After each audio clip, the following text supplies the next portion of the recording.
Le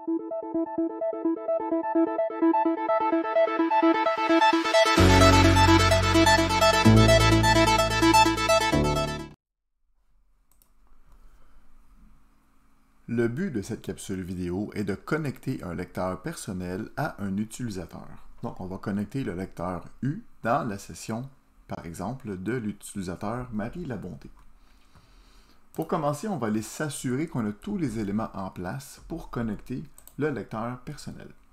Alors, dans le lecteur E, j'ai créé la structure de dossier adéquate, donc la même structure qui était présente dans Active Directory. Je vais faire un petit peu d'espace, on va agrandir les fenêtres comme ça. Alors, Marie Labonté se trouve dans le lecteur E pour son dossier personnel, dans le dossier utilisateur qui est partagé ici. Après ça, dans le dossier connaisseur, développeur, et le dossier personnel de Marie se trouve ici. Alors, je vais faire un bouton droit de la souris et je vais aller voir dans les propriétés pour m'assurer que Marie a bien les permissions pour accéder à son dossier personnel. Dans l'onglet Sécurité ici, on voit que le groupe administrateur a les permissions de contrôle total et l'utilisateur Marie Labonté a accès en modification. Maintenant, si je me connecte sur la session de Marie Labonté pour aller voir si j'ai accès à son dossier personnel, on va se rendre compte que Marie n'a pas accès parce que je n'ai pas encore mentionné à son profil le chemin d'accès et la lettre de lecteur à utiliser. Alors maintenant que la session est ouverte, on va aller voir dans le PC de Marie pour voir si elle a accès à son lecteur U. Et on voit ici que, effectivement, son lecteur U n'est pas disponible. On pourrait faire un test de connexion juste pour voir. Dans les propriétés du dossier personnel de Marie, dans la section Partage ici, on a le chemin réseau qu'on peut saisir pour accéder au dossier à partir du poste de travail. Alors, je vais saisir ce chemin-là ici du côté du dossier de Marie Labonté. Donc, le serveur srv-note. Et là, on voit ici que les partages qui sont disponibles sont tous là. Alors, je vais aller dans le dossier utilisateur. Et là, maintenant, j'ai les sous-dossiers connaisseurs, développeurs et Marie Labonté qui sont ici. Donc, je vais cliquer sur OK ici pour accéder à son dossier personnel.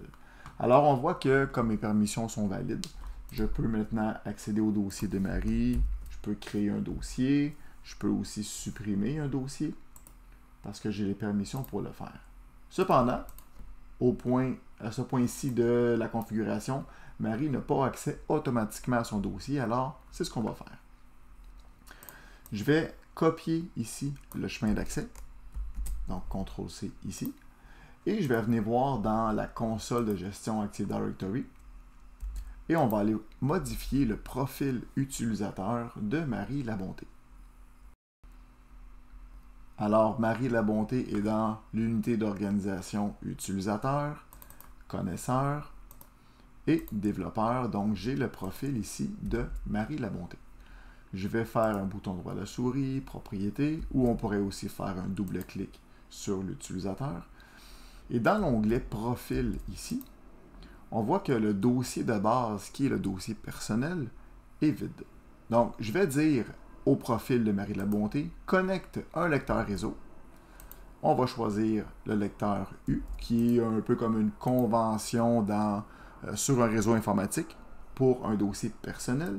Et je vais coller le chemin d'accès à connecter.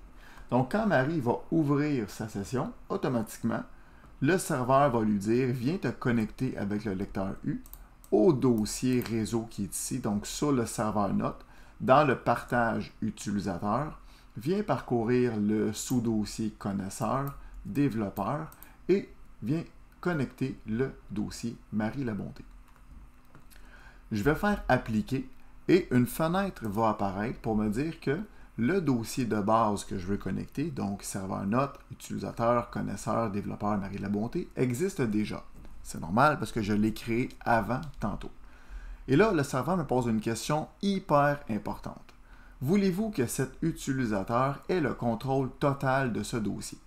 Alors, je dois répondre oui ou non. Évidemment, si je réponds oui, le serveur va aller modifier les permissions que j'ai déjà créées pour lui donner le contrôle total. Moi, selon mon schéma de permission, j'ai décidé que Marie allait seulement avoir les permissions de modification.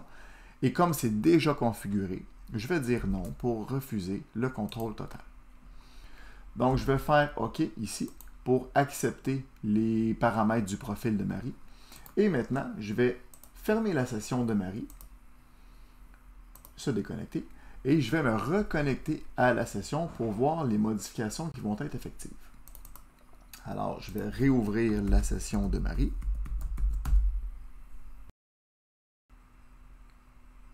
Et je vais aller voir dans le PC encore une fois. Donc, je vais ouvrir l'explorateur de fichiers, ce PC ici, et on voit maintenant que Marie Labonté a un lecteur personnel avec la lettre U qui est connecté sur SIVNote utilisateur, connaisseur, développeur. Donc, je pourrais en raccourci cliquer ici, et là maintenant je suis dans son lecteur U, donc je peux créer un dossier parce que j'ai les permissions de modification, et je peux supprimer également un dossier.